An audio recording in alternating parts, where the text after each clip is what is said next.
السلام عليكم ورحمة الله وبركاته. وعليكم السلام ورحمة الله وبركاته. الحمد لله نحمده ونستعينه ونستغفره ونؤمن به ونتوكل عليه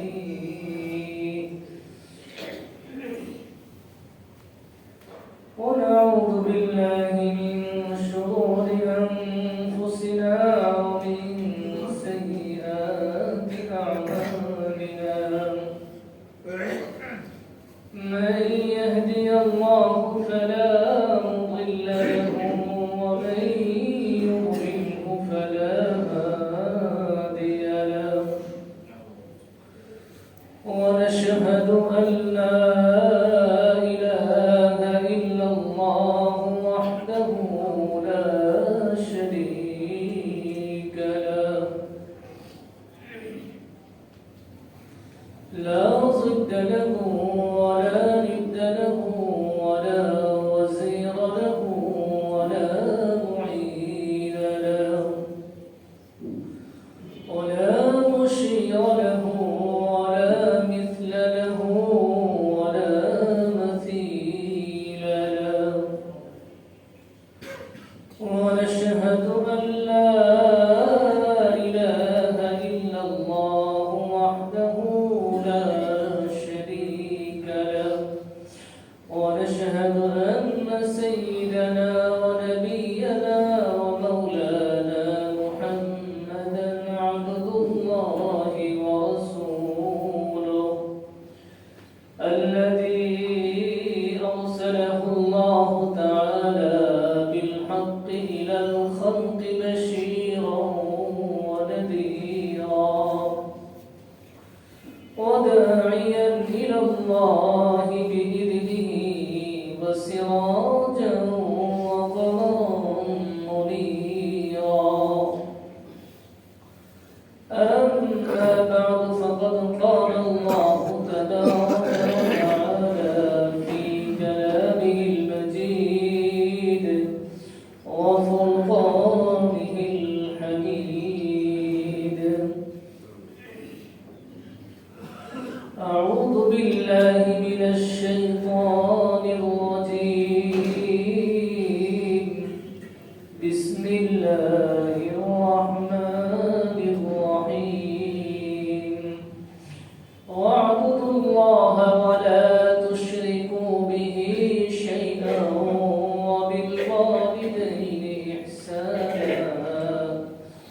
وبالوالدين إحسانا وبذي القربى واليتامى والمساكين والجار ذي القربى والجار الجنب بالصاحب بالجنب وابن السبيل وما ملكت أيمانكم إن الله لا يحب من كان مختالا فخورا. آمنت بالله صدق الله مولانا العظيم. وقال تعالى في شان حبيبه ومحبوبه ومعشوقه مخبرا وآمرا. إن الله وملائكته يصلون على النبي يا أيها الذين آمنوا صلوا عليه وسلموا تسليما. شغل محبة الشمع درود الرحيم الكريم. اللهم صل على محمد وعلى آل محمد كما صليت على إبراهيم وعلى آل إبراهيم إنك حميد مجيد. اللهم بارك على محمد وعلى آل محمد كما باركت على إبراهيم وعلى آل إبراهيم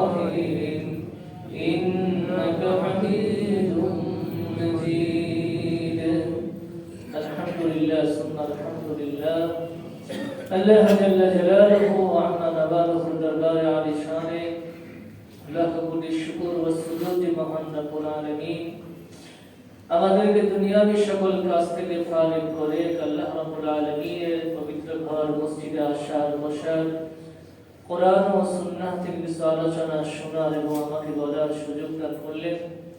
এজন্য সে রব্বে করিমের দরবারে তার এই শিখানো বাক্যে কালিমাতুশ শুকর আদায় করি আলহামদুলিল্লাহ। আলহামদুলিল্লাহ। মুহতারাম হাজিরিন, আমি আপনাদের সামনে মহাগ্রন্থ আল কুরআনুল কারীমের সূরা নিসার 36 আয়াত কারীমা তিলাওয়াত করেছি। আল্লাহ রাব্বুল আলামিনের তৌফিক শামিলে হালালে এই আয়াতের সামনে দেখেই কিছু কথা রাখার চেষ্টা করব। ওমা তৌফিকি ইল্লা বিল্লাহ আলাইহি তাওয়াক্কালতু ওয়া ইলাইহি উনীব। মুহতারাম হাজিরিন, রজব মাস চলতেছে। রজব মাসের আজকে 9 তারিখ, জানুয়ারির 10 তারিখ। আল্লাহ রাব্বুল আলামিনের কাছে 12টি মাসের ভিতরে 4টি মাস অত্যন্ত সম্মানিত। 3টি মাস মুতাওয়ালিয়াত, জিলকদ, জিলহজ, মুহররম, আর যে রজব মুবারক বাইনা জুমাদা ওয়া শাবান। রজব মাস আসলে রাসূল করিম সাল্লাল্লাহু আলাইহি ওয়াসাল্লাম রজবের চাঁদ দেখার পরে যে দোয়াটা রমজান পর্যন্ত প্রতিদিন করতেন, সেই দোয়াটি হচ্ছে আল্লাহুম্মা বারিক লানা ফি রজব ওয়া শাবান ওয়া বাল্লিগনা রমাদান। হে আল্লাহ, আপনি আমাদেরকে রজব এবং শাবান মাসে বরকত দান করুন এবং আমাদের হায়াতকে, আমাদের আয়ুকে রমজান পর্যন্ত পৌঁছিয়ে দিন। রমজান আসার 2 মাস আগে থেকে রাসূল রমজানের প্রস্তুতি নিতেন। এজন্য যদিও হাদিসের সনদটা দুর্বল, তাই ফজিলতের ক্ষেত্রে দুর্বল হাদিস গ্রহণযোগ্য। এজন্য আমরা এই আমল বেশি বেশি করব। দোয়া আছে, এই দোয়াটা বিশেষভাবে আমরা আমাদেরকে শিখিয়ে দিব, জানিয়ে দেব। আল্লাহ তাআলা এই সম্মানিত মাসসমূহের ভিতরে যে নির্দেশ দিয়েছেন, ফালা তাযলিমু ফীহিন্না আনফুসাকুম, তোমরা নিজেদের নফসের প্রতি জুলুম করো না। জুলুম সবসময় নিষিদ্ধ, সবসময় নিষিদ্ধ। বাকি 4 মাসে বিশেষভাবে জুলুম অত্যন্ত জঘন্য একটি গুনাহ। জুলুম মানে, জুলুম কাকে বলে? এটা তো শাব্দিক অর্থ অত্যাচার। আসলে জুলুম বলা হয় ওয়াসআশাই ফি গায়রি মাহাল্লিহি যুলমুন, কোন জিনিসকে তার আপন স্থান ছাড়া অন্য স্থানে রাখা, এটাই জুলুম। যাকে যে স্থানে রাখার দরকার, যার যে মর্যাদা, সেই মর্যাদার আসনে না বসিয়ে অযোগ্যকে সে আসনে বসিয়ে দেওয়া এবং যোগ্য মানুষকে মূল্যায়ন না করা, এটাও কি জুলুম? এটাও কি ভাই জুলুম? যে নফসের প্রতি জুলুম গুনাহর মাধ্যমে হয়, আল্লাহর নাফরমানির মাধ্যমে হয়। সবসময় আল্লাহর নাফরমানি থেকে বেঁচে থাকা কর্তব্য। বিশেষ করে এই 4 মাস কোন ধরনের নাফরমানি থেকে, কোন ধরনের নাফরমানি যেন আমরা না করি, এটা হচ্ছে রজব মাসের শিক্ষা আমাদের প্রতি। আমি আয়াতে কারিমা তিলাওয়াত করেছি। এখানে আল্লাহ রাব্বুল আলামিন, মানুষ যেহেতু সামাজিক প্রাণী, সমাজে চলতে গেলে পরস্পরের হক রয়েছে, একে অপরের কি রয়েছে? হক রয়েছে। আমি আপনি প্রত্যেকেই যদি প্রত্যেকের হকের ব্যাপারে সচেতন হই, তাহলে দুনিয়ার জীবনেও শান্তি, আখিরাতের জীবনও কি ভাই শান্তি। আমরা সবাই চাই, কেউ অশান্তি চাই না, কিন্তু নিজের সুলো অনেকটা সবাই বুঝি, কিন্তু অপরকে জিতে চাই না। সমস্যা ওই জায়গাতে। আল্লাহ রাব্বুল আলামিন মানুষের হকের ব্যাপারে সচেতন করার জন্য পরস্পরের সম্পর্কের ক্ষেত্রে আগে যে আলোচনা করেছেন, আল্লাহ তাআলা প্রথমেই বলেছেন ওয়াবুদুল্লাহ ওয়া লা তুশরিকু বিহি শাইআ, তোমরা এক আল্লাহর ইবাদত করো, তার সাথে কাউকে শরীক করো না। ইবাদত কাকে বলে? নামাজ পড়তে আসে, এর মানে ইবাদত। রোজা, হজ, যাকাত সবই ইবাদত। মুমিনের এমন কোনো কাজ নেই যেটা ইবাদত না। মুমিনের প্রত্যেকটি কাজ কি ভাই ইবাদত। শর্ত হচ্ছে রাসূলের সুন্নাহ তরিকায় হতে হবে। কোন তরিকায়? আল্লাহর হুকুম থাকতে হবে এবং রাসূলের তরিকায়, রাসূলের সুন্নাহ সম্মত পন্থায় হতে হবে। তাহলে মুমিনের ঘুমটাও ইবাদত। মুমিনের ঘুমও কি ভাই?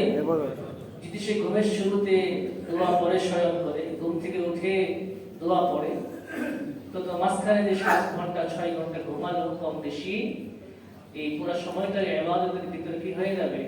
লেখা হয়ে যাবে। মুমিনের ইস্তিনজা, প্রস্রাব পায়খানা এটা ইবাদত। যদি সে সুন্নত তরিকায় ইস্তিনজা ওয়াশরুমে যায়, বাম পা দিয়ে প্রবেশ করে, দোয়া পড়ে যায় এবং টিলাগুলো ব্যবহার করে, পানি ব্যবহার করে, সুন্নাহ সম্মত পন্থায় ইস্তিনজা করে আবার ডান পা দিয়ে ওয়াশরুম থেকে বের হয় এবং দোয়া পড়ে, তাহলে এই বাথরুমে বসে থাকা 10-15 মিনিট সেটাও কি ভাই? ইবাদত।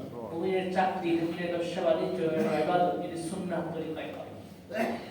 বুঝাতে চাচ্ছি মুমিনের এমন কোনো কাজ নেই যে কাজটা ইবাদত নয়, যদি আল্লাহর হুকুম অনুযায়ী এবং রাসূলের তরিকা অনুযায়ী হয়। কথা বুঝাতে পারতেছি ভাই? ইবাদত শুধু নামাজের নাম ইবাদত নয়, এটা তো নামাজের একটা কাঠামো, বাহ্যিক সূরত। আল্লাহর হুকুম মানার নাম কি ভাই? ইবাদত। আল্লাহর হুকুম মানার নাম ইবাদত। মনে করেন সহজে বুঝাই, রোজা রাখা, সামনে রমজান মাস, রমজান মাসে রোজা রাখা কি ফরজ, কিন্তু যে সমস্ত মা বোনদের মেন্স হলো, অসুস্থতা হলো, তারা কি রোজা রাখতে পারবে? না। সেখানে রোজা না রাখাটা কি? কথা বলে আল্লাহর হুকুম মানাটাই ইবাদত।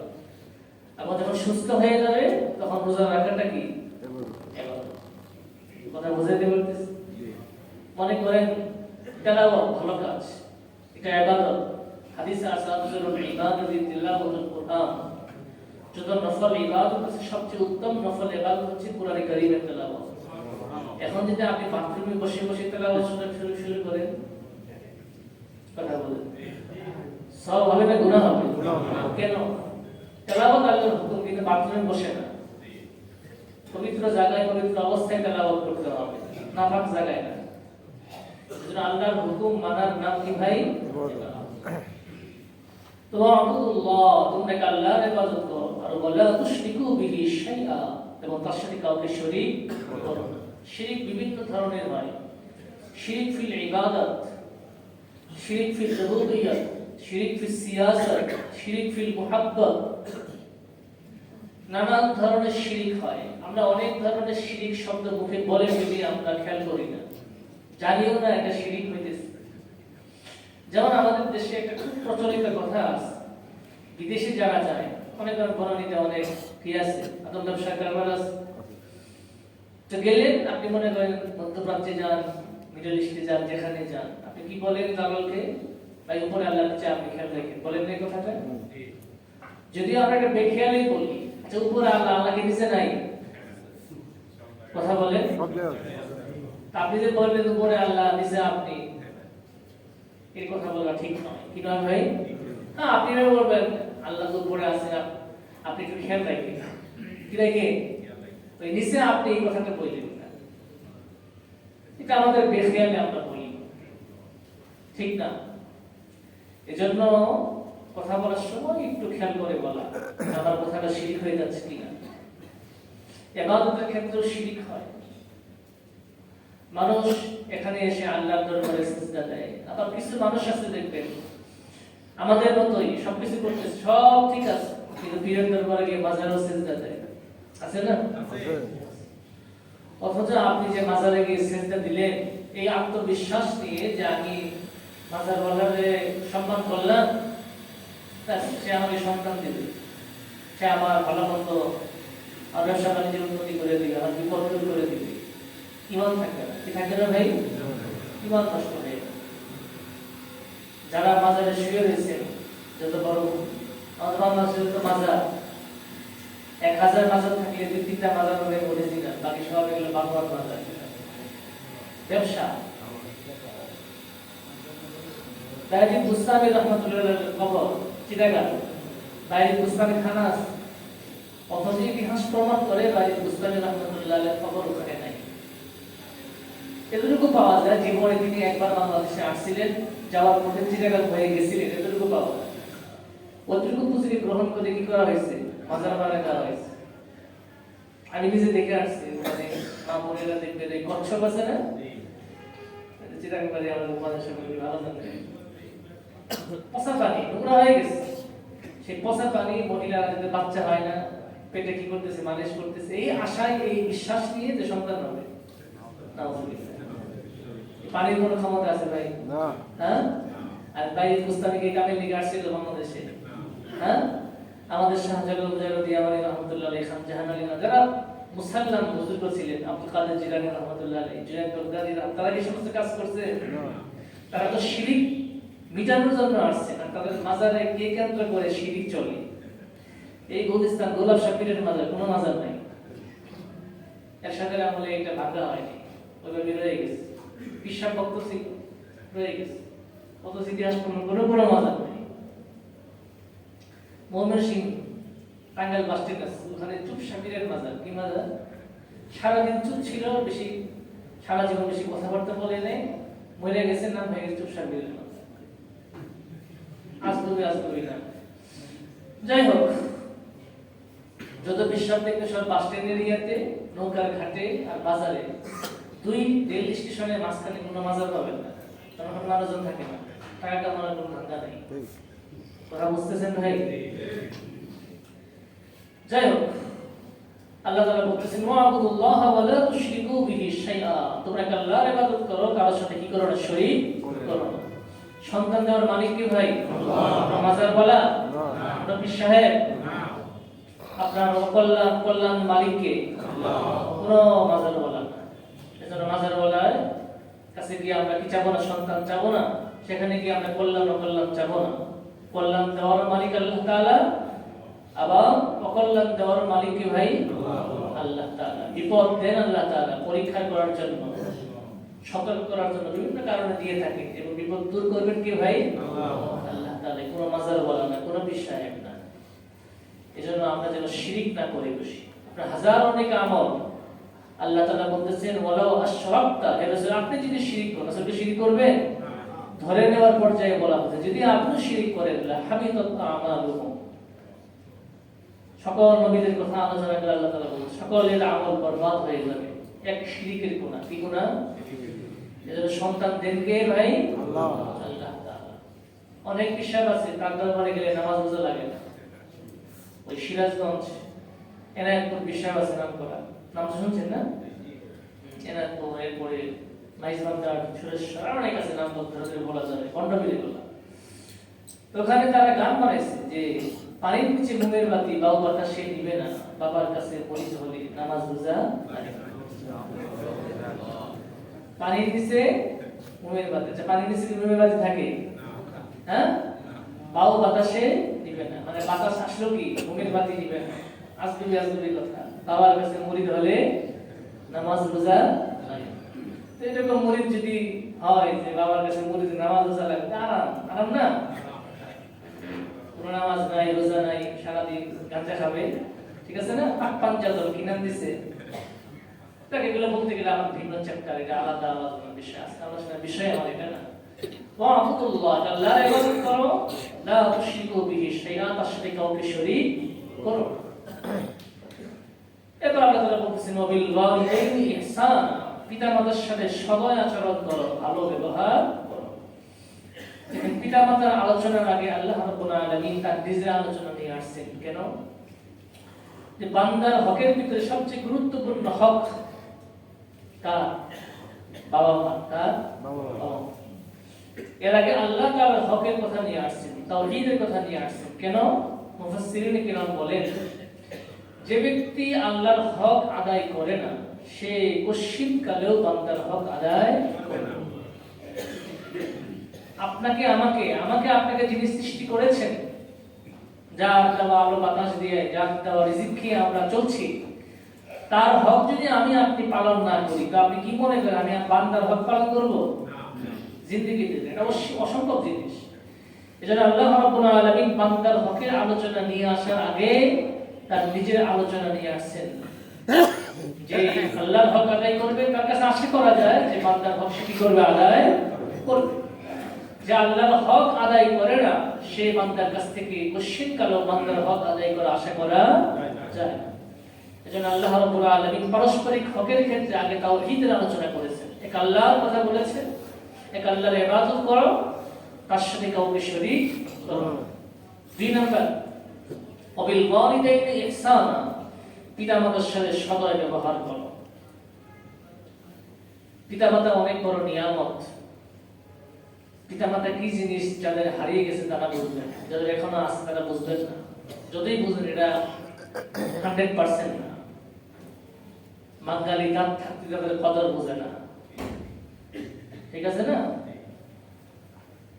নিয়ামতের মর্যাদা কাদরে নিয়ামত বাদে জাওয়াল মাদুম শাওয়াত, ফারসিতে কথা আছে, নিয়ামতের মর্যাদা, নিয়ামত হারিয়ে গেলে মানুষ বুঝে, তার আগে বুঝে না। বাবা মা কি জিনিস যাদের আছে তারা এখন বুঝবেন না বা বুঝতেছেন না, বুঝলেও এটা 100% না। যখন বাবা হারিয়ে যাবে, চলে যাবে, মা চলে যাবে, তখন বুঝবেন যে কত বড় বট গাছের ছায়া ছিল, আমি হারিয়ে ফেলেছি। তারাই বুঝবেন না। আল্লাহ রাব্বুল আলামিন সূরা বনী ইসরাঈলে বলেছেন, ওয়া কাদা রাব্বুকা আল্লা তা'বুদু ইল্লা ইয়্যাহু ওয়া বিল ওয়ালিদাইনি ইহসানা, তোমার রব এই ফয়সালা করে দিয়েছেন আল্লাহ তা'বুদু ইল্লা ইয়্যাহু, একমাত্র তারই গোলামি করো, ইবাদত করো, ওয়া বিল ওয়ালিদাইনি ইহসানা, পিতামাতার সাথে কি করো? সৎ ব্যবহার করো। ইম্মা ইয়াবলুগান্না ইনদাকাল কিবার আহাদুহুমা আও কিলাহুমা, পিতামাতার উভয় অথবা যে কোনো একজন যদি তোমার বার্ধক্যের বয়সে উপনীত হয়, তুমি জীবিত আছো, তোমার বাবা বার্ধক্যের বয়সে উপনীত, তোমার মা বার্ধক্যের বয়সে উপনীত, তাহলে ফালা তাকুল লাহুমা উফফিন, এমন কোনো কথা বলবো না যে মা বাবা উফ বলে। উফ এটা অর্থ হচ্ছে মা বাবা বিরক্ত হয়, এমন কোনো কথা বলা যাবে না। আপনার কথায়, আপনার আচরণে, ব্যবহারে, যে কোনো বিষয়ে বাবা মা যেন উফ না বলে। ওয়ালা তানহারহুমা, ঝাড়ি দিয়ে ধমক দিয়ে কথা বলো না, রূঢ় ভাষায় কথা বলো না। দেখেন মানুষ যখন এমনিতেই বাবা মার সাথে খারাপ আচরণ সবসময় নিষেধ, তাই কোরআনে হাকিমে এখানে বিশেষ করে বার্ধক্যের বয়সের কথা বলা হয়েছে। কেন? কারণ এই বয়সে মানুষ বুঝলে মেজাজ খিটখিটে হয়ে যায়। কি হয়ে যায়? বয়সের কারণে মানুষের মেজাজ কি হয়ে যায়? খিটখিটে হয়ে যায়। এই সময়টা সন্তানের পক্ষ থেকে এমন আচরণ, যে আচরণ তার জন্য কষ্টের কারণে এমন কোন আচরণ করা যায় না। আপনাকে সবর করতে হবে। কি করতে হবে? সবর। বাবা মা যদি আপনার সাথে খারাপ আচরণ করে, আপনি ঝাড়ি দিয়ে কথা বলতে পারবেন, চোখে চোখ রাখা দিয়ে কথা বলতে পারবেন, শরীরে নিষেধাজ্ঞা। বাবা মা যদি অমুসলিম হয়, কি হয়? হিন্দু হয়, কাফের হয়, তার সাথে খারাপ ব্যবহার করা যাবে না। হযরত রাসূল করিম সাল্লাল্লাহু আলাইহি ওয়াসাল্লামের জিজ্ঞাসা, হযরত আসমা রাদিয়াল্লাহু আনহা, আয়েশা রাদিয়াল্লাহু আনহা বড় বোন, আবু বকর সিদ্দিকের মেয়ে আসমা রাদিয়াল্লাহু আনহা বলতেছেন, আমার মা তখন কাফের ছিলেন, মক্কা থেকে মদিনায় হিজরত করেছেন। তিনি আমার কাছে আসেন, আমি কি তার সাথে ভালো ব্যবহার করব না দুর্ব্যবহার করব? রাসূল করিম সাল্লাল্লাহু আলাইহি ওয়াসাল্লাম বলেছেন, সিলি উম্মাক, তুমি তোমার মায়ের সাথে সুন্দর আচরণ করো। কি করো? বাবা মা কাফের হলেও দুর্ব্যবহার করা যাবে না, ঝাড়ি দিয়ে কথা বলা যাবে না, আদর আপ্যায়ন করতে হবে, অসুস্থ হলে সেবা করতে হবে, শরীয়ত। সেখানে এই প্রশ্ন নাই যে কাফের মানুষ না। কি ভাই? একটা মানুষ যেটা আপনার সম্পর্ক, মা, সে কাফের হোক, সে খারাপ ব্যবহার করলো, আপনি খারাপ ব্যবহার করতে পারবেন না। এটাই শরীয়ত। ওয়াসাহিবহুমা ফিদ দুনিয়া মা'রুফা, দুনিয়াতে তাদের সাথে ন্যায়সঙ্গত পন্থায় চলো, ভালো ব্যবহার করো। হ্যাঁ, পিতামাতা যদি নাজায়েজ কোনো কাজের নির্দেশ করে, পিতা বলল নামাজ পড়া যাবে না, মুখে দাড়ি রাখা যাবে না, যেগুলো শরীয়তের নির্দেশ লঙ্ঘন করতে যদি বলে, তাহলে এই নির্দেশ পালন করা যাবে না। জায়েজের ভিতরে যদি কোনো নির্দেশ দেয়, বাবা মার হুকুম অবশ্যই কি করতে হবে? পালন করতে হবে। আল্লাহ তাআলা বলেছে, ওয়ালা তানহারহুমা, ধমক দিও না। তো কি করো? কুল্লাহুমা কাওলান কারীমা, প্রথম দুইটা নিষেধ। উফ শব্দ বলে বিরক্তি প্রকাশ করে এমন কোনো আচরণ করো না, ধমক দিও না। এরপরে তিনটা নির্দেশ দিয়েছেন। কয়টা নির্দেশ? দুইটা করবে না, বাকি তিনটা করবে। এক নাম্বার, কুল্লাহুমা কাওলান কারীমা, কথা তো বলতে হবে। কিভাবে কথা বলবে? খুব মিষ্টি ভাষায় কথা বলো। কাওলান কারিমা, সম্মান দিয়ে কথা বলো। এজন্য বাবা মার সাথে খুব বিনয়ের সাথে আদব বজায় রেখে মিষ্টি স্বরে কথা বলতে হবে। এই নির্দেশ কার? আল্লাহ তাআলা। ওয়াখফিদ লাহুমা জানাহা কুল্লি মিনার রাহমা, এবং তাদের সামনে দয়ার ডানা বিছিয়ে দাও। তার মানে কি? নম্রতার আচরণ করো। কিসের আচরণ? নম্রতার আচরণ করো। আর ওয়াকুর রাব্বিরহামহুমা কামা রাব্বায়ানি সগীরা, 3 নম্বর নির্দেশ যে করতে হবে পিতামাতার জন্য দোয়া করো আল্লাহ তাআলার কাছে, রব্বি হে আমার রব, ইরহামহুমা, তাদের প্রতি আপনি রহম করুন, দয়া করুন, কামা রাব্বায়ানি সগীরা, যেমন তারা ছোটবেলায় আমার প্রতি কি করেছেন? আমার প্রতি রহম করেছেন, দয়া আচরণ করেছেন, লালন পালন করেছেন। ওরকম মুআমালা, ওরকম আচরণ তুমি তার সাথে করো, তাদের সাথে করো। তো দুইটা নিষেধ, তিনটা কি? পিতামাতার হকের আলোচনা করতে গেলে লম্বা সময়। আল্লাহ রাসূল সাল্লাল্লাহু আলাইহি ওয়াসাল্লামের সাহাবী বলতেছেন, আল্লাহ রাসূল, মা হাক্কুল ওয়ালিদাইন আলা ওয়ালাদিহিমা, যে সন্তানের উপর পিতামাতার কি কি হক রয়েছে, কি দায়িত্ব রয়েছে। রাসূল এক শব্দে বলেছেন, হুমা জান্নাতুকা ওয়া নারুকা, পিতামাতাই তোমার জান্নাত, পিতামাতাই তোমার জাহান্নাম। তার মানে যদি পিতামাতাকে তোমার আচরণের মাধ্যমে, তোমার কার্যকলাপের মাধ্যমে সন্তুষ্ট রাখতে পারো, আল্লাহ তাআলা তোমার প্রতি সন্তুষ্ট, তোমাকে জান্নাত দান করবেন। আর যদি পিতামাতা তোমার প্রতি অসন্তুষ্ট হন তোমার কোনো আচরণের কারণে, তোমার জন্য কি ভাই? জাহান্নাম। আরেক হাদিসে আসছে, পিতা হচ্ছে জান্নাতের মধ্যবর্তী দরজা। জান্নাতের এখন তুমি মনে চাইলে এই দরজা খুলতেও পারো, বন্ধও রাখতে পারো। যদি পিতা মাতা উভয় থাকে তাহলে জান্নাতের 2টা দরজা তোমার জন্য। যদি এখন খুলতে মনে চায় খুলতে পারো 2টা দরজা। যেন পিতা মাতা যেতে রয়েছে আমরা যেন সুন্দর আচরণ করি। স্ত্রী আছে, স্ত্রী ভরণ পোষণ আপনার দায়িত্ব ওয়াজিব। বাবা মার জন্য আপনার সাধ্য অনুযায়ী কি করবেন? ভাই বোন আছে 5 জন, 5 জনের দায়িত্ব আছে। 5 জনের সমান যদি ইনকাম না থাকে, কারো কম কারো বেশি, এটাই হয়, সবার তো একরকম হয় না। তো আপনার বেশি থাকলে আপনি বেশি কি করবেন? বাবা মাকে নিজের কাছে রাখার চেষ্টা করবেন। আপনি যেখানে যান মানুষের দোয়া, হ্যাঁ অনেক দোয়া কোন সময় কবুল হয়, এগুলো আছে, কিন্তু পিতা মাতার দোয়া সন্তানের জন্য এবং পিতা মাতার জন্য সন্তানের দোয়া নিশ্চিত কবুল। নিশ্চিত কি ভাই? কবুল। পিতা মাতা যদি বদদোয়া করে সেটাও যেমন কবুল, দোয়া করলেও কি ভাই? কবুল। এজন্য যত দোয়া চাওয়ার দরকার, জীবিত থাকতে চেয়ে নেবে নাকি মরে গেলে? জীবিত থাকতে। হ্যাঁ, জীবিত থাকতে। রাসূল করিম সাল্লাল্লাহু আলাইহি ওয়াসাল্লাম বলেছেন, কেউ যদি বাবা মাকে কষ্ট দেয়, কি দেয়? তাহলে দুনিয়াতেই এর শাস্তি আল্লাহ তাআলা দিয়ে দেন। ফাইন্নামা ইউআজ্জিলু লিসাহিবিহি ক্বাবলা আন তামুত, মৃত্যুর পূর্বে দুনিয়াতেই পিতামাতার সাথে কেউ যদি খারাপ আচরণ করে, দুর্ব্যবহার করে, এর শাস্তি আল্লাহ তাআলা দুনিয়াতেই নগদ দিয়ে দেন। আখিরাতে দিবেন, দুনিয়াতেই দিবেন। যেন পিতামাতার সাথে এগুলো আচরণ করা যাবে। হাদিসে আসছে, কেউ যদি চায় যে তার রিজিকের ভিতরে বরকত হোক, তার হায়াতের ভিতরে বরকত হোক, মানে হাক্কা ইয়াবসুতা লাহু ফি রিজকিহি ওয়া ইউসাউ লাহু ফি আথরিহি ফালইয়াসিল রাহিমা, আত্মীয়তার সম্পর্ক যেন বজায় রাখে। এজন্য সর্বক্ষেত্রে পিতামাতার হকের ব্যাপারে আমরা যেন সচেতন থাকার চেষ্টা করি। এখন পিতামাতা জীবিত ছিল, পালন করতে পারেন না, এরকম অনেকে আছে না ভাই? তখন বুঝছিল না, তখন বউয়ের কথায় উঠছেন, বউয়ের কথায় পড়ছেন, বন্ধু বান্ধবের পাল্লায় পড়ে বাবা মাকে আপনি কি করেন নাই? দেন নাই, হকাদাই করেন নাই। এখন জীবিত নাই, মারা গেছে, তো কি করবেন? হযরত সাহাবী আবু হুসাইন আস-সাঈদী রাদিয়াল্লাহু তাআলা আনহু বলেন, বাইনা নাহনু ইনদা রাসূলিল্লাহ সাল্লাল্লাহু আলাইহি ওয়াসাল্লাম, আমরা রাসূলের নিকটে বসা ছিলাম, ইদ জাআহু রাজুলুন মিন বনি সালিমা, রাসূলের কাছে বনি সালিমা গোত্রের এক লোক আসলেন। এসে জিজ্ঞেস করলেন, হাল বাকিয়া আবাবাইয়া মিন হাক্কিহি শাইউন আবাররুহুমা মিন বাদিহি, আমার পিতামাতার জন্য আমার কোনো হক কি রয়েছে যেটা আমি তার ইন্তেকালের পরে আদায় করব? যেমন কোনো হক যে আবাররুহুমা বিহি মিন বাদি মাউতিহিমা, তাদের মৃত্যুর পরে আমি সে ভালো কাজগুলো করবে, এমন কোন হক কি আমার জিম্মায় রয়েছে? রাসূল বলেছেন হ্যাঁ ঠিকই। রাসূল জবাব দেন দুআ আলাইহিমা, পিতামাতার জন্য কি করবে? দোয়া করবে। দোয়া অর্থ এখানে আসসালাতু আলাইহিমা, সালাতের অর্থ চারটা, এখানে অর্থ দোয়া। পিতামাতার জন্য দোয়া শুধু নামাজের পরে না, যে কোনো সময় দোয়া করতে পারেন।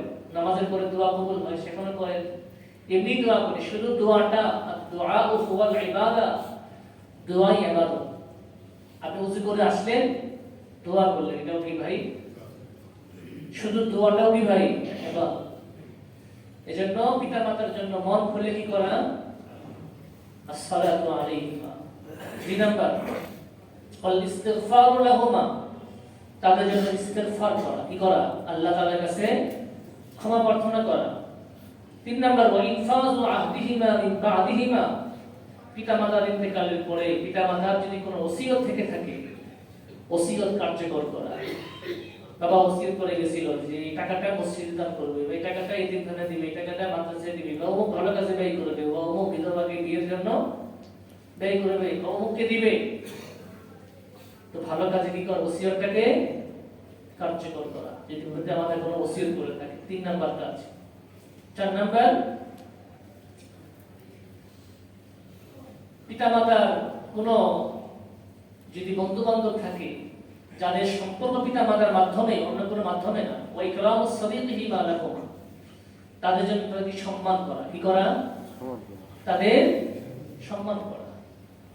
এবং পিতামাতার যারা দুস্থ ছিল, আপনার চাচা বা মায়ের যারা বান্ধবী ছিল, তাদেরকে কি দেওয়া? সম্মান করা। এজন্য হযরত রাসূল করিম সাল্লাল্লাহু আলাইহি ওয়াসাল্লাম আমাদের খাদিজাতুল কুবরা রাদিয়াল্লাহু আনহার ইন্তেকালের পরে খাদিজা রাদিয়াল্লাহু আনহার বান্ধবী যারা ছিলেন তাদের কাছে হাদিয়া পাঠাতেন। কি পাঠাতেন? এটাও সুন্নাত। এজন্য পিতামাতার ইন্তেকালের পরে কয়টি কাজ? এই হাদিস দ্বারা কয়টা প্রমাণিত হলো? 5টি কাজ। 1 নাম্বার কি করবেন? পিতামাতার জন্য মন খুলে কি করা? দোয়া করা। 2 নাম্বার ইস্তিগফার করা। 3 নাম্বার পিতামাতার কোনো ওসিয়ত থেকে থাকলে, বৈধ ওসিয়ত, সেই ওসিয়ত কি করা? কার্যকর করা। এবং পিতামাতার মাধ্যমেই যাদের সাথে আত্মীয়তার সম্পর্ক, যাদের সাথে আত্মীয়তার সম্পর্কে রাখা, বজায় রাখা। 5 নাম্বার পিতামাতার যারা বন্ধু ছিলেন, মায়ের বান্ধবীর বাবার কি বন্ধু ছিলেন, তাদের সাথে সম্মানজনক কি করা? আচরণ করা। এটাও বাবা মার কি হক আদায়ের ভিতরে শামিল হবে। যাদের পিতামাতা নাই, আমাদের এই 5টি কাজ করার কি করি? চেষ্টা করি। আর পিতামাতা রয়েছে, আমরা যেন পিতামাতার সাথে সুন্দর আচরণ করার কি করি? চেষ্টা করি। অনেক লম্বা আলোচনা আস্তে আস্তে এই পর্যন্ত রাখলাম। বান্দার হকের ভিতরে সবচেয়ে গুরুত্বপূর্ণ হক আল্লাহর পরে কার? বাবা মা। আল্লাহ তাআলা বলেছেন আনিশকুরলি ওয়ালি ওয়ালিদাই, আমার শুকরিয়া আদায় করো। আর ওয়ালি ওয়ালিদাই, তোমার পিতামাতার কি করো? শুকরিয়া। পিতামাতার শুকরিয়া বলতে পিতামাতা যেহেতু দুনিয়াতে আসার মাধ্যম, তাদের সাথে সুন্দর আচরণ করো। এরপর আল্লাহ তাআলা বলেন ওয়াবিল কুরবা, নিকট আত্মীয় স্বজন, আত্মীয় স্বজন যারা রয়েছে তাদের সাথে সম্পর্ক বজায় রাখো। আমরা শহরে কালচারে মানুষ আত্মীয় স্বজন আসলে কি হয়? বিরক্ত হই। বিরক্ত হই না? বিরক্ত হই। অথচ হাদিসে আছে মেহমান তার রিজিক নিয়ে আসে। মান কানা ইউমিন বিল্লাহি ওয়াল ইয়াউমিল আখির ফালইউকরিম দাইফা, যে আল্লাহ এবং পরকালে বিশ্বাস রাখে সে যেন তার মেহমানের সম্মান করে, ইকরাম করে। মেহমান আসছে, তার রিজিক নিয়ে এসে আসছে, তার রিজিক আমার বাড়িতে লেখা। আপনি একদিকে খরচ করবেন, হয়তো আপনি তার জন্য গরু গোশত কিনছেন 2 কেজি, আদার্স কিছু আইটেম কিনছেন, আপনার হয়তো 5,000 10,000 টাকা খরচ হয়ে গেছে। আল্লাহ তাআলা আরেক দিক থেকে আপনাকে বরকত দিয়ে দিবেন। আপনি যদি ইখলাস নিয়ে কি করেন, মেহমানকে খাওয়ান, বিরাট বাজন না হয়, মন খারাপ না করে, সন্তুষ্ট হয়ে খায়। কথা বুঝতেছেন ভাই? এবং মেজবানের উচিত মেহমানের যেন কষ্ট না হয়, কি না হয়। মেজবান যে আসছে, মেহমান যে আসছে, তার যাওয়ার খবর কি নাই, এরকম না। মেহমানদের যেমন কিছু দায়িত্ব আছে, মেজবানের কি আছে? দায়িত্ব আছে। প্রত্যেকের দায়িত্বের ব্যাপারে যদি সচেতন হই, তাহলে কারো কি হবে না? কষ্ট হবে। এজন্য নিকট আত্মীয় স্বজন, তাদের হক আদায় করার চেষ্টা করব, অসুস্থ হলে সেবা করার চেষ্টা করব, আর্থিক কোনো সহযোগিতার প্রয়োজন হলে আর্থিক সহযোগিতার হাত বাড়িয়ে দিব। বিপদে পড়লে সান্ত্বনা দিব, যেভাবেই পারে আত্মীয়তার হক কি করে আদায় করা। এবং আত্মীয় বাড়ি যাওয়া, মাঝে মাঝে একটু খালার বাড়ি, মামার বাড়ি, চাচার বাড়ি, ঠিক আছে না, যাওয়া, সময় করে যাওয়া এবং তাদেরকে নিজের বাড়িতে নিয়ে আসা, আত্মীয়তার বন্ডিংটা ভালো রাখা, এটা শরীয়তের কি হক। এজন্য আত্মীয়তার সম্পর্ক বজায় রাখা। কোরআনে হাকিম আছে ওয়াআতিদাল কুরবা হাক্কা, ওয়াআতিদাল কুরবা, নিকট আত্মীয় যারা তাদের হক করে আদায় করো। রাসূল করিম সাল্লাল্লাহু আলাইহি ওয়াসাল্লাম এর উপর যখন কোরআনে হাকিমের আয়াত নাযিল হলো, লা তানালুল বিররা হাত্তা তুনফিকু মিম্মা তুহিব্বুন, তোমরা কশিন কালেও কি করতে পারবে না, নেকির কাজ করতে পারবে না যতক্ষণ না তোমাদের প্রিয় বস্তু আল্লাহর রাস্তায় ব্যয় না করবে। এই আয়াত যখন নাযিল হলো, সাহাবী রাসূল করিম সাল্লাল্লাহু আলাইহি ওয়াসাল্লামের কাছে এসে বললেন, রাসূল আমার একটা ভাই হাকুম আছে, বুখারীতে ঘটনা আছে, অন্য কিতাবে আছে, যে কুয়ার পানি রাসূল খুব পছন্দ করতেন, বৃষ্টি পানি ছিল, সুপেয় পানি ছিল। রাসূলের কাছে এসে বললেন, এটা আমি আল্লাহর জন্য সদকা করে দিলাম। কি করে দিলাম? রাসূল বলেন যে হ্যাঁ ভালো, যদি সদকা করতেছ আল্লাহর জন্য, আল্লাহকে সন্তুষ্ট করার জন্য ভালো। তুমি যদি লাওয়া তাইলা ওয়ালাকা, তোমার মামার বংশের লোক যারা, তাদের জন্য যদি একটা সদকা করতে, তাহলে আরো কি হতো, ভালো। তো রাসূল দানের ফজিলত অবশ্যই রয়েছে, বাকি নিকট আত্মীয়কে দান করে দিয়ে সওয়াব, পয়সা একটা হচ্ছে দানের সওয়াব, দুই নম্বর আত্মীয়তার হক আদায় করার কি ভাই সওয়াব।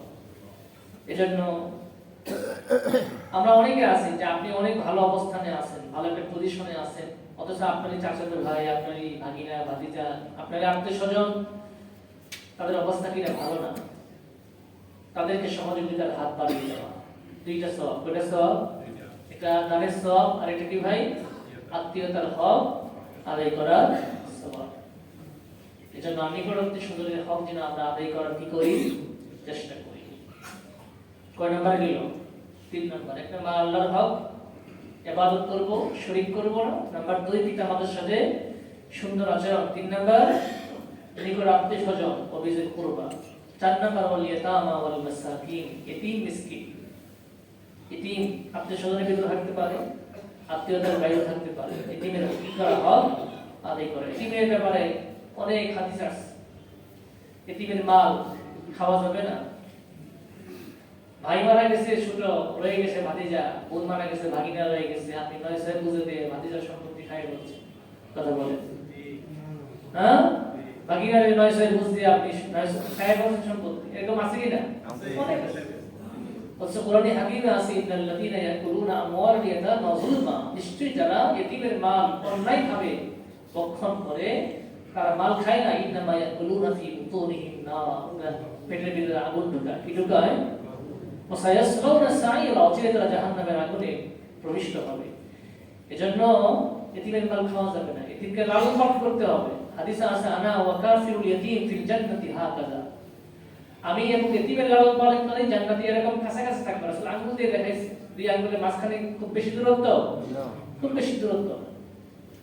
রাসূলের কাছে এক সাহাবী এসে বলছে, রাসূল আমার মন খুব কঠোর, মোলায়েম না, রোড়া, কঠিন, আমার মন কিভাবে নরম হবে রাসূল, আমাকে এটা ট্রিটমেন্ট দেন। রাসূল বলেছেন, ইমসাহ রাসাল ইয়াতীম, এতিমের মাথায় হাত বুলিয়ে দাও। কি দাও? এতিমের মাথায় কি বুলাও? হাত বুলাও। এই যে এতিমের সাথে ভালো ব্যবহার করা। ফাআম্মাল ইয়াতীমা ফালা তাকহার, সূরাতুত দুহা, আল্লাহ তাআলা বলেন, এতিমের সাথে ঝাড়ি দিয়ে ধমক দিয়ে কথা বলো না, এতিমের সাথে ভালো আচরণ করতে হবে। আল্লাহ তাআলা চাইলে আপনাকে তো এতিম বানাতে পারতেন, রাসূল তো নিজেও এতিম ছিলেন, কথা বলেন, হ্যাঁ? এই যে এতিমের সাথে দুর্ব্যবহার করা যাবে না, ভালো আচরণ করতে হবে। আপনার কাছে নাই, কোন এতিম আসছে আপনার কাছে সাহায্যের জন্য, বাস সুন্দর ভাষায় বলেন, না আমার কাছে এখন নাই, সামনে ইনশাআল্লাহ চেষ্টা করব। কাউকে কিছু না দিতে পারলে সুন্দর মুখে, হাসি মুখে বিদায় দেওয়া। এজন্য এতিমের সাথে সুন্দর আচরণ করার চেষ্টা করা। এরপর আসছে জারিযিল কুরবা, নিকট প্রতিবেশী। প্রতিবেশী, নিকট আত্মীয়, জার জন্য 3 রকমের প্রতিবেশী আছে। একটা হচ্ছে আপনার আত্মীয়, নাম্বার 2 আত্মীয় পাশাপাশি কি সে মুসলমান, আরেকটা হচ্ছে শুধু সে প্রতিবেশী, সে মুসলমান না। তার 3 নম্বরে। 1 নম্বর হক কার বেশি? যে আপনার আত্মীয় প্লাস কি প্রতিবেশী, তার হক কয়টা বেশি? এক আত্মীয়তার হক, আবার কি প্রতিবেশী হক। আর আত্মীয় না, শুধু প্রতিবেশী, সে মুসলমান, তার একটা হক। আর আপনার আত্মীয় না, মুসলমান না, সে কাফের, খুব কাফের, সে প্রতিবেশী, তারও কি আছে হক। আপনি বিপদে পড়লে, আপনার বাড়িতে আগুন লাগলে ফায়ার সার্ভিস খবর দিয়ে আসতে আসতে আপনার বাড়িটা শেষ, সাহায্য করবে কি? হ্যাঁ, হাদিসে এটাও আছে, তুমি ভালো কিছু রান্না করেছো, তো ঝোল বাড়িয়ে দাও, কি দাও? পাশের বাসায় বা আশেপাশের প্রতিবেশী, ডানে বামে সামনে পিছনে 40 ঘর, কয় ঘর? 40 ঘরে দিতে পারবেন না, ওই সামর্থ্য আপনার নাই, তো 4 ঘর দিন। 4 ঘরে দিতে পারেন, 1 ঘরে দিন। আপনি এই সপ্তাহে একজনকে দিচ্ছেন, পরের সপ্তাহে আরেকজনকে দিন, পরের সপ্তাহে আরেকজনকে দিন, পরের সপ্তাহে আরেকজনকে দিন। কথা বুঝতেছেন ভাই? আপনি হয়তো খুব ভালো চলতেছেন, আপনার প্রতিবেশী সে অনাহারের দিন কাটাইতেছে, কিন্তু সে প্রকাশ করতেছে না লজ্জার কারণে, সংকোচ বোধের কারণে। কিন্তু আপনার দায়িত্ব প্রতিবেশী হিসেবে তার খোঁজ খবর নিয়ে তাকে কি করা? সাহায্যের হাত বাড়িয়ে দেওয়া। এটা শরীয়তের নির্দেশ। والجار الجنوب بالصاحب بالجنب। আর এটা হচ্ছে সহকর্মী। আপনি চাকরি বাকরি করেন, ব্যবসা বাণিজ্য করেন, আপনি দোকানদার, আপনি পাশের দোকানদার আছেন, আপনি অফিসে চাকরি করেন, আপনার অধীনস্থ লোক আছে, আপনার সাথে কলিগ আছে, এবং কিন্তু মুফাসসিরিন কিরাম এটাও বলছেন আপনি সামান্য সময়ের সহকর্মী, সামান্য সময়ের সাথী। কেমন?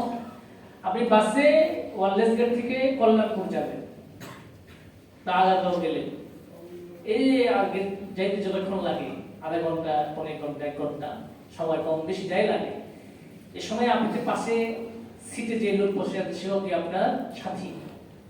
রেলে সিটে বসে আছেন, আপনি নৌকার জাহাজে উঠছেন, স্টিমারে উঠছেন, বিমানে উঠছেন, যেখানে ওঠেন আপনার সহকর্মী, তো তার সাথে আপনার হক আছে। কি আছে?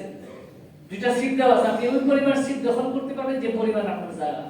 এই পর্যায়ে বেশি আপনার বডি বেশি, আপনি অনুমতি নেবেন, ভাই আমি একটু বেশি লাগছে। অনুমতি নিলে কি সে খুশি হবে না বেজার হবে? খুশি হবে। হ্যাঁ, খুশি হবে।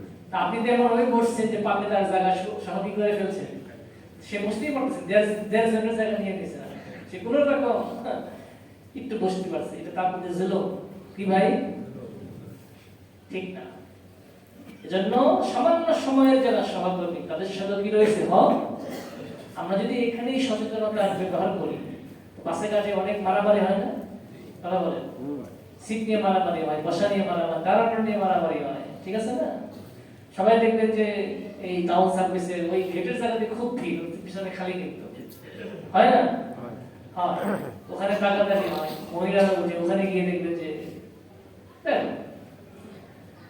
আল্লাহু আকবার। এগুলো হচ্ছে প্রতি সহকর্মীর হক। সহকর্মীর ক্ষেত্রে সচেতন থাকা, আমার আচরণের মাধ্যমে, আমার ব্যবহারের মাধ্যমে যেন আরেকজনের হক নষ্ট না হয়। কি না হয়? হক নষ্ট না হয়। এরপরে আল্লাহ তাআলা বলতেছেন ওয়াবনিস সাবিল, 7 নম্বর হক মুসাফির। একজন মানুষ সে নতুন আসছে এলাকাতে, সে চিনে না, হাসপাতালে যাবে, জীবনে সে প্রথম আসছে, বিপদে পড়ে তো আসছে, কথা বলে না। হাসপাতালে কি মানুষ সুখবর সংবাদ নিয়ে আসে? বিপদে পড়লে মানুষ আসে, অসুস্থতার কারণে আসে, আত্মীয় স্বজনকে নিয়ে আসে, বাবা মাকে নিয়ে আসে, ভাই বোনকে নিয়ে আসে, তাকে রাস্তা দেখাই দেওয়া। অথবা সে বিপদে পড়ছে, এ হয়তো বাড়িতে তার অঢেল সম্পত্তি আছে, কিন্তু রাস্তার পকেট মালিক হয়ে গেছে, এরকম হতে পারে না? কথা বলেন ভাই। তো আপনাকে সাহায্য চাইছে, টাকা শুধু বাটপার অভাব না, সেটা তো আছে, সেটা তো আছে, কিন্তু কিছু জেনেই তো আছে না? ওদের কারণে আসল জেনুইনটা অনেক সময় পায় না। কিছু আছে পেশাদার ফকির, মসজিদ থেকে বের হয়ে যাবে, অনেকে প্রতিদিন প্রত্যেক বেলায় করতেছে না, পেশাদার। আর কিছু মানুষ আছে দেখবেন যে যারা মানুষের কাছে ভদ্রতার কারণে চাইতে পারে না, কিন্তু অভাব তাদের চেয়ে বেশি আছে। কি আছে? বেশি। তা আমার আপনার দায়িত্ব কি?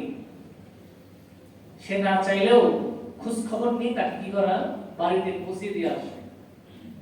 সেজন্য আমার কাছে হাত পাততে না, আমি যেন আপনি বলবেন না যে আমি টাকা দিলাম, আমি তার জরুরত, তাকে আপনি সবজি কিনে দেন, তার যেটা প্রয়োজন বাজার করে দেন আপনি, সেজন্য 10 দিন 12 দিন ভালোভাবে খেতে পারে, এটা করে দেন আপনি। কথা বুঝতেছেন ভাই? যাওয়ার বস্তার বাসায় পৌঁছে দিয়ে আসলে বা অন্যের মাধ্যমে টাকা যে কোনো এক বান্দা আপনাকে দিচ্ছে, খামে বেড়ে দিয়ে দিলে শেষ। কেউ জানলো না, কিন্তু যিনি জানার তিনি জানে গেছেন। কথা বলেন, করেন আপনি। তো সাবিল মুসাফির, মুসাফির আসলে তাকে সহযোগিতা করা, হক আদায় করা। 8 নম্বর হক আল্লাহ তাআলা বলছেন, ওয়া মা মালাকাত আইমানুকুম, তোমাদের অধীনস্থ যারা গোলামবাদী দাস দাসী চাকর চাকরানী। মুফাসসিরিনে কেরাম বলেন দাস দাসী বলতে শুধু ওই গোলামবাদী না, অধীনস্থ যারা রয়েছে, আপনি বড় অফিসের বস, আপনার অধীনস্থ যারা আছে, আপনি চাকরি করেন, আপনার অধীনস্থ যারা আছে, আপনি পরিবারের কর্তা, আপনার অধীনে যারা আছে, প্রত্যেকে কি করা, হক আদায় করা। আপনি যে মানে খানা খান তাকে সে মানে খানা খাওয়ানো, আপনি যে মানে পোশাক পরিধান করেন, আপনার বাসার কেয়ারটেকারকে, আপনার বাসার দারোয়ানকে, নাইট গার্ডকে, আপনার গাড়ির ড্রাইভারকে, কাজের খালাকে, কাজের বুয়া বললাম না, খালা শব্দের ভিতরে যে মমত্ব, যে মহাব্বত, এই কাজের বুয়ার ভিতরে শব্দের ভিতরে সেই মহাব্বত নাই। কথা বুঝতেছেন ভাই? আপনি এমন খাবার দিলেন যেটা গতকালকে বসা, মানে পচা বাসি খাবার ফ্রিজে রেখে দিয়েছিলেন, এখন খাবার উপযুক্ত না, কাজের খালাকে যাওয়ার সময় দিয়ে দিলেন। কথা বলেন, আপনি কিন্তু এটা খাবেন কেন? আপনি যেটা খাবেন না আরেকজনকে কেন দিচ্ছেন? আপনি আপনি যে মানে খানা খাওয়ান, আপনার অধীনস্থলে সেই মানে কি করবেন? খানা খাওয়াবেন। এটাই শরীয়তের নির্দেশ। আপনি যে মানে পোশাক পরিধান করে আপনার কাজে, যে মেয়েটি কাজ করে, যে ছেলেটি আপনার সারা বছর কাজ করে, তাকেও সে মানে পোশাক পরিধান করা, এটাই শরীয়তের নির্দেশ। আমরা করি এগুলো? যদি করতাম, কাজের খালার সাথে, গাড়ির ড্রাইভারের সাথে, নাইট গার্ডের সাথে, কেয়ারটেকারের সাথে আচরণগুলো যদি এরকম হতো, তাহলে সম্পর্ক খারাপ হতো না ভালো হতো? হ্যাঁ, আপনি কোন জাতের মানুষ, ভালো না মন্দ, আপনার সব হিস্টোরি এর কাছে রাখা আছে। কথা বলে বেশি দূর যাওয়ার দরকার নেই। আপনি কাজের খালাকে জিজ্ঞেস করেন, দাম্পত্য জীবনে সব ঝাড়ি সব বলে দিবে। আর ড্রাইভারকে বলেন, সব বলে দিবে না? সব জানিস, দেখতেছি 24 ঘন্টা আপনার জিন্দেগি। এজন্য এদের সাথে ভালো আচরণ করা। আল্লাহ তাআলা সর্বশেষ বলেছেন, আল্লাহ লা ইউহিব্বু মান কানা মুখতালান ফখুরা, নিশ্চয় আল্লাহ তাআলা ভালোবাসেন না তাদেরকে, মান কানা মুখতাল, যে দাম্ভিক, ফখুরা, অহংকারী, যে অবিবেচক, অপরের প্রতি জুলুম করে, অহংকার, আত্মম্ভরিতা নিয়ে চলে, আল্লাহ তাআলা এই জাতের মানুষদের কি করেন না, ভালোবাসেন। সর্বশেষ এই কথাটা মুফাসসিরিনে কেরাম বলেন, এটা হচ্ছে উপসংহার। আগের যে 8টা হক, তাওহীদ, পিতামাতার সাথে সৎ আচরণ, নিকট আত্মীয় স্বজন, ইতিম মিসকিন, নিকট প্রতিবেশী, দূর প্রতিবেশী, হ্যাঁ, সহকর্মী, মুসাফির, এদের হক তারাই আদায় করবে যাদের মধ্যে অহংকার নাই, কি নাই, আত্মম্ভরিতা নাই, যারা অপরকে তুচ্ছ নজরে দেখে না, যারা অপরকে ছোট নজরে দেখে না। আর এই 8টা হক, আল্লাহর হক, মায়ের হক, আত্মীয় স্বজনের হক, প্রতিবেশীর হক, নিকট আত্মীয় স্বজন, সহকর্মী, মুসাফির, এদের কারো হক আদায় করবে না একমাত্র তারাই যাদের অন্তরে অহংকার রয়েছে। কি রয়েছে? অহংকার। এতিমের হক আদায় করে নাকি? যে নিজেকে এতিমের চেয়ে বড় মনে করে। প্রতিবেশীর হক আদায় করে না কে? যে নিজেকে প্রতিবেশীর চেয়ে বড় মনে করে। সহকর্মীর হক আদায় করে না সে, যে নিজেকে তার চেয়ে বড় মনে করে। মুসাফির হক আদায় করে না সে, যে নিজেকে তার চেয়ে কি মনে করে? বড় মনে করে। অহংকার করা যাবে না। অহংকার পতনের মূল। ইবলিসের কয়টা গুনাহ ছিল? আচ্ছা, ইবলিস কয়টা গুনাহ করছে? আদম আলাইহিস সালাতু ওয়াস সালামকে সিজদা করতে বলছিল কে? আল্লাহ তাআলা। হুকুম মানছিল না। যুক্তি দেখিয়েছে। কি যুক্তি? যে খালাকতানি মিন নার ওয়া খালাকতাহু মিন তিন। আমাকে সৃষ্টি করেছে আগুন থেকে, তাকে সৃষ্টি করেছে মাটি থেকে। মাটির স্বভাব নিচের দিকে যাওয়া, আগুনের স্বভাব কি? উপরের দিকে যাওয়া। আমি কেন তাকে সিজদা করব? গুনাহ কয়টা? একটা। এজন্য আল্লামা শেখ সাদি রাহমাতুল্লাহ আলাইহি বলেছেন, তাকাব্বুর আযাজিল লা খারিকাত বাজিদাম লানাত গ্রিফতারিকা। অহংকার আযাজিল ইবলিসকে কি করেছে? লজ্জিত, অপমানিত, হেয় করেছে, অবস্থ করেছে। বাজিদাম লানাত, লানাতের বেরি, গ্রিফতারিকা, তাকে গ্রেফতার করেছে। যেন অহংকার প্রদর্শন করা যাবে না। হ্যাঁ, ভালো জামা পরা, ভালো পোশাক পরা এটা অহংকার না। ইন্নাল্লাহ জামিল ইউহিব্বুল জামাল। আল্লাহ তাআলা সুন্দরকে ভালোবাসেন। কিবি কাকে বলে? আল কিবরু বাতারুল হক ওয়া গামতুন নাস। সত্যকে দম্ভ ভরে কি করা? অস্বীকার করা এবং মানুষকে হেয় নজরে দেখা। আপনি ধনী গরিবকে তুচ্ছ নজরে দেখলেন, রিকশাওয়ালার সাথে খারাপ ব্যবহার করলেন, তাকে আপনি ভাড়াটিয়ার সাথে খারাপ ব্যবহার করলেন। আল্লাহ তাআলা আপনাকে ভাড়াটিয়া বানাইছেন, কাউকে বানাইছেন বাড়ির মালিক, চাইলে আপনাকে উল্টাও বানাতে পারতেন না? আপনাকে সুন্দর বানাইছেন, আপনাকে কুৎসিত বানাইছেন, আপনাকে কুৎসিত বানাতে পারতেন না? কথা বলেন। এটা আল্লাহ তাআলার দেওয়া নিয়ামত। কাউকে দিচ্ছেন, কাউকে দেন নাই, এটা পরীক্ষা। এজন্য অহংকার করা যাবে না। কি করা যাবে না ভাই? অহংকার করা। আমার আলোচনার মূল বিষয় পারস্পরিক হকের ক্ষেত্রে প্রথমে কার হকের কথা আসছে? আল্লাহ তাআলার হক। এরপরে বান্দার হকের ভিতরে সবচেয়ে গুরুত্বপূর্ণ হক কাদের? পিতামাতার হক। এজন্য আমরা যেন আল্লাহ তাআলার হককে আদায় করার চেষ্টা করি, পাশাপাশি আমরা যেন বাকি যে বান্দার হকের ভিতরে সবচেয়ে গুরুত্বপূর্ণ হক পিতামাতার হক, এরপর আমরা যা যা বলা হয়েছে প্রত্যেকের হক যেন আমরা আদায় করার চেষ্টা করি। আল্লাহ রাব্বুল আলামিন আমাদের সকলকে আল্লাহর হক আদায় করার পাশাপাশি বান্দার হক যথাযথভাবে আদায় করার তৌফিক দান করুন। আমিন ওয়া আখিরু দাওয়ানা আলহামদুলিল্লাহি রাব্বিল আলামিন।